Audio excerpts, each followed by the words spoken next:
Eighth, we will manage the biggest geopolitical test of the 21st century, our relationship with China. Several countries present us with serious challenges, including Russia, Iran, North Korea. And there are serious crises we have to deal with, including in Yemen, Ethiopia, and Burma. But the challenge posed by China is different. China is the only country with the economic, diplomatic, military, and technological power to seriously challenge the stable and open international system, all the rules, values, and relationships that make the world work the way we want it to, because it ultimately serves the interests and reflects the values of the American people. Our relationship with China will be competitive when it should be, collaborative when it can be, and adversarial when it must be. The common denominator is the need to engage China from a position of strength. That requires working with allies and partners, not denigrating them, because our combined weight is much harder for China to ignore. U.S. Secretary of State Antony Blinken says the Biden administration will turn around the economic crisis and build a more stable, inclusive global economy. Giving his first major speech today, there were especially tough words for China. He called it the biggest geopolitical challenge of the 21st century, and he vowed to work with allies to advance American interests. We will use every tool to stop countries from stealing our intellectual property or manipulating their currencies to get an unfair advantage. We will fight corruption, which stacks the deck against us. And our trade policies will need to answer very clearly how they will grow the American middle class, create new and better jobs, and benefit all Americans, not only those for whom the economy is already working. So Peter Westmacott is a former British ambassador to the US, France and Turkey. He's just written a book about his 4 decades as a diplomat titled They Call It Diplomacy. So Peter, I listen to Blinken and I hear it. There's going to be a change, but I wonder if the Chinese are just sitting there laughing, saying, oh, here we go. America's back to business as usual. Put it all away. Trump's gone. Well, we don't yet know how the Chinese are going to react to Secretary Blinken's remarks. But as I heard him, it seemed to me a calibrated response. We'll work with them where we can. We'll compete with them where we have to. And if we've really got to, because things get out of hand, then we will, I'm sure he didn't use that word, but I'll say it anyway, confront. So I think there's a roadmap, it seems to me, and there is a clear plan also to work with allies, because one of the complaints that everybody else has had about the Trump administration was that although they served a real purpose, actually, in making everybody wake up to the threat that was China and the fact that they were eating our lunch in many respects, it was a pretty unilateral approach to dealing with China. Whereas the Biden administration does want to sit down with allies and partners and see if we can work out a collective way of addressing the challenge that is China.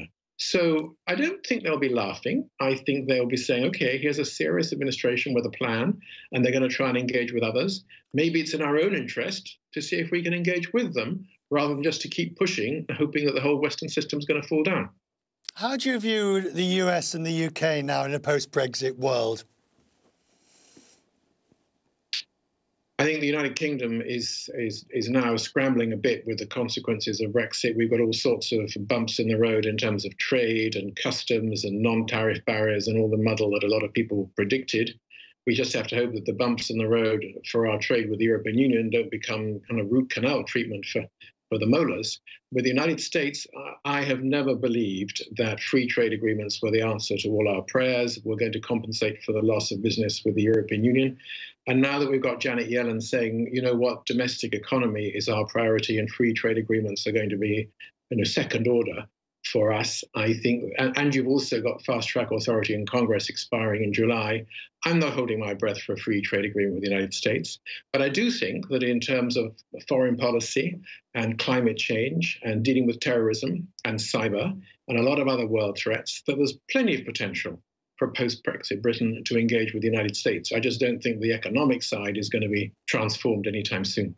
I'm saving your book they call it diplomacy, to read on my holidays coming up, because from an early look, it looks like an extremely good read, and we'll talk more about that in future occasions. But Peter, I just want to know, what was your most undiplomatic moment?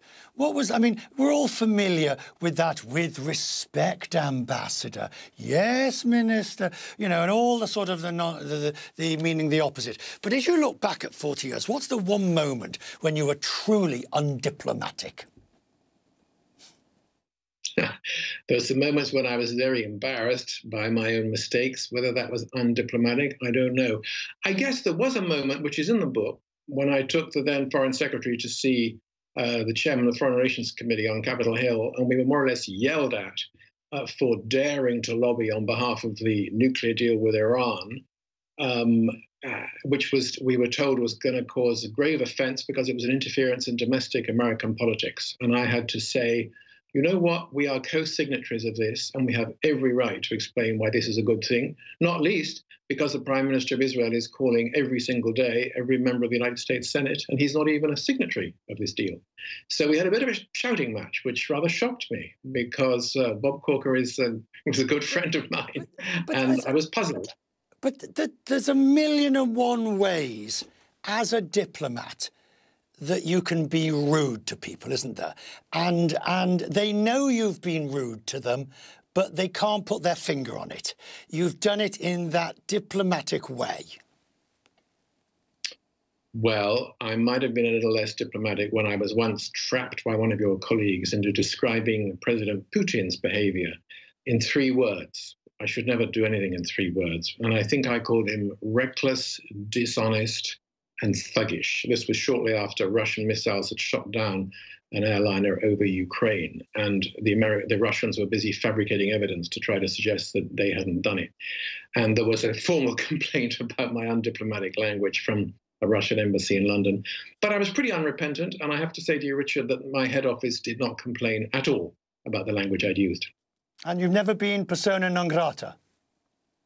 Well, I haven't often been in Russia. Oh, no. I have not been persona non grata. I'm sure 1 or 2 governments have wondered for a moment whether they really wanted to have me there. But no, I've never been kicked out.